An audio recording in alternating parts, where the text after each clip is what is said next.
Map के जरिए मैं आपको दिखा रहा हूं, देखिए कहां से आया। ऊपर के हिस्से में देखिए कहा गया चीन के इलाके में जो तिब्बत का हिस्सा है, ऊपर आपको ग्लेशियर लेक दिख रहा है, पीले रंग से लिखा हुआ। ग्लेशियर जो है ये ग्लेशियर फटे और उसके बाद ये आप देख रहे हैं ये जो भोटे कोशी नदी है, ये जो आप नदी देख रहे हैं, ये भोटे कोशी नदी में सैलाब आया, इसका स्तर बढ़ा और इसने विकराल रूप लिया ये नीचे। उसके बाद चीन से, चीनी तिब्बत के हिस्से से नेपाल में दाखिल हुआ और नेपाल में नीचे आप देख रहे हैं रसुआ शहर में सबसे ज्यादा तबाही हुई है। तो काठमांडू के उत्तर में स्थित रसुआ जिले में बाढ़ आई है। यह इलाका तिब्बत से सटा हुआ है, चीन के साथ नेपाल के व्यापार मार्ग में आता है और पानी के तेज बहाव में चीन नेपाल फ्रेंडशिप ब्रिज बह गया है। यह रूट था इस बाढ़ का। अब आपको दिखाऊं, चीन में भी बाढ़ आई हुई है। चीन के हालात देखिए जरा, पहले चीन में आई, अगर चीन चाहता तो नेपाल को बचा सकता था। ये आप देख रहे हैं चीन का ड्रोन व्यू, घर देख रहे हैं, चारों तरफ पानी पानी आपको नजर आ रहा है।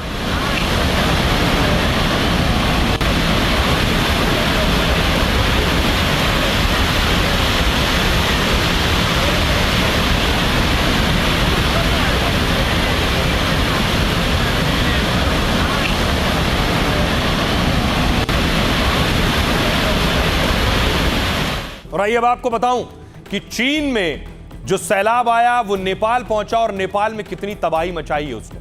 देखिए जरा, कुछ ये हालात थे सैलाब के। पानी का बहाव देखिए जरा, तिब्बत से अचानक बाढ़ का पानी नेपाल में घुसा है। नेपाल के रसुआ जिले में बाढ़ ने भारी तबाही मचाई है। भोटे कोशी नदी का जलस्तर अचानक बढ़ गया, उसके बाद यह हाल हुआ। रसुआ का एक हाइड्रो पावर प्रोजेक्ट बाढ़ की चपेट में आ गया। रसुआ में बाढ़ के चलते एक पुल बह गया। नेपाल के नुवाकोट जिले में भारी तबाही हुई है। सोचिए, बाढ़ से एक दो नहीं, नेपाल में 22 पक्के पुल बह गए। नेपाल में बाढ़ से पुलों का नेटवर्क ध्वस्त हो गया है। भोटे कोशी नदी के तांडव से 27 पुल ध्वस्त हुए हैं। बाढ़ से नेपाल में सड़क व्यवस्था पूरी तरह से ध्वस्त हो गई है।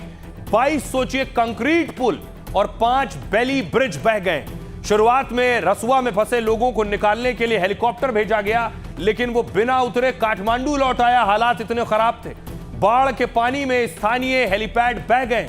पायलट को उतरने के लिए सुरक्षित जगह तक नहीं मिली और टिमुरे गांव का बड़ा हिस्सा नजर तक नहीं आ रहा है, यानी गांव के गांव बहा ले गया ये सैलाब। नेपाल के पीएम बालेन शाह ने सेना तैनात करने के आदेश दिए।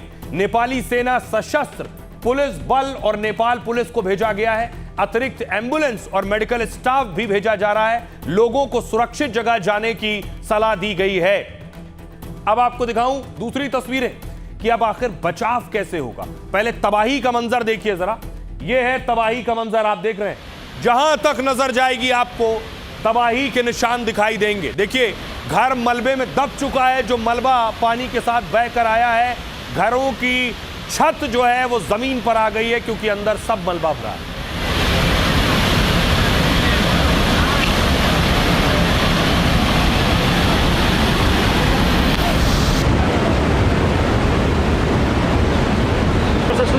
सबैले सोधिरहेको छ कि ढुङ्गा बगा।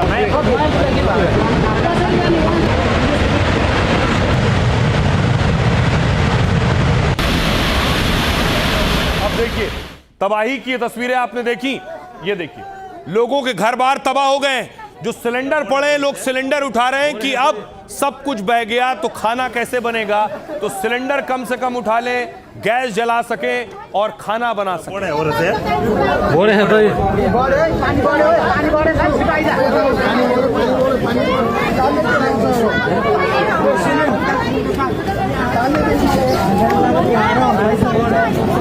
दृश्य देख्न सक्नुहुन्छ, सिलिन्डर यसरी देख रहे हैं, लोगों ने रसोई का सामान इकट्ठा करना शुरू किया कि गैस सिलेंडर होगा तो ही खाना बन पाएगा। उसके बाद रेस्क्यू शुरू हुआ, लोग फंसे हुए। आप देख रहे हैं, हेलीकॉप्टर लगाया गया। छत पर देखिए, एक युवक अपनी शर्ट उतारकर उसने घुमाया हेलीकॉप्टर को, इशारा किया कि मैं यहां फंसा हूं, मुझे बचाओ। हेलीकॉप्टर पहुंचा रेस्क्यू के लिए।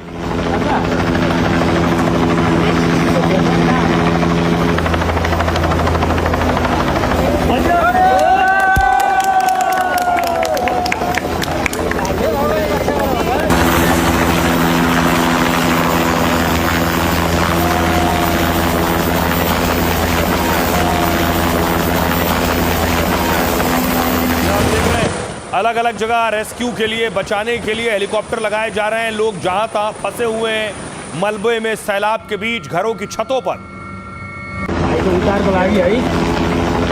अब देखिए जमीन पर भी ऑपरेशन चलाया जा रहा है, जो बहुत मुश्किल है क्योंकि अभी भी मलबा लोगों के घरों में है, लोग दबे हुए हैं। जान माल का सही नुकसान का आकलन कर पाना इस वक्त मुश्किल है।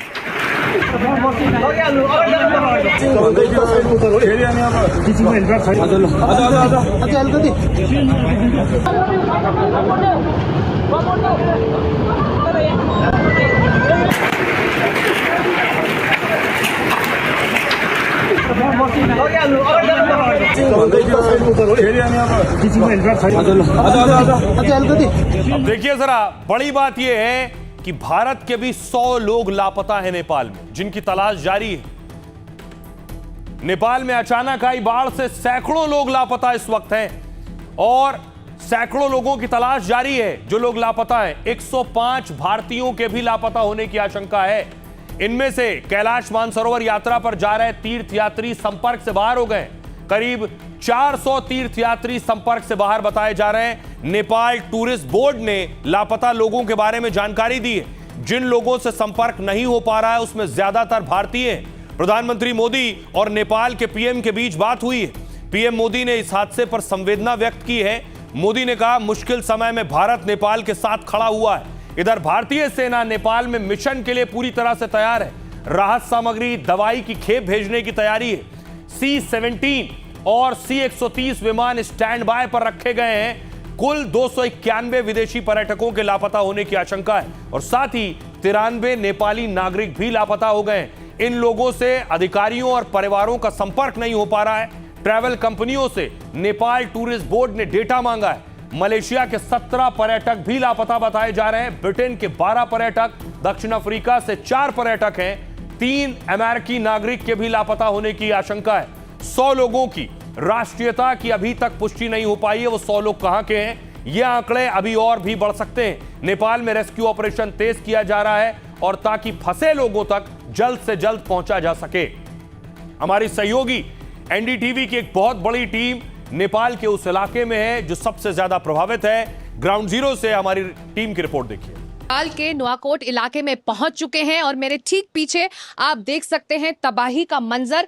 एनडीटीवी पहली टीम है जो लोकेशन पर इस वक्त पहुंची है। यही वो सैलाब है जो आज सुबह इस इलाके में आया। वहां पर जो आपको ये बिल्डिंग, जो इमारतें दिख रही हैं, वो सरकारी इमारतें थी। पहले ये जेल हुआ करता था।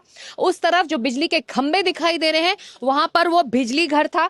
और जब ये सैलाब आया है, जब फ्लैश फ्लड आया है, तो सबको साथ लेता हुआ ये आगे बढ़ा है। हम जिस घर में खड़े हैं, इसकी जो निचली मंजिल है, यहाँ पर भी गाद आई, यहाँ भी मलबा आया और पूरा अपनी चपेट में से लेता हुआ आगे बढ़ा है। जो हुआ आपने खुद आंखों से देखा। पहला कभी ऐसी मंजर, ऐसी हालत आपने नहीं देखी थी? नहीं देखा, फर्स्ट टाइम है। फर्स्ट टाइम देखा है हमने। ये पानी तो इधर से ऐसे आया है। उधर आन के यहाँ पर देखा था, हम अंदर था। सुबह तो इतना वक्त था कि आप भाग पाए और अपनी जान बचा पाए? वो इतना वक्त था?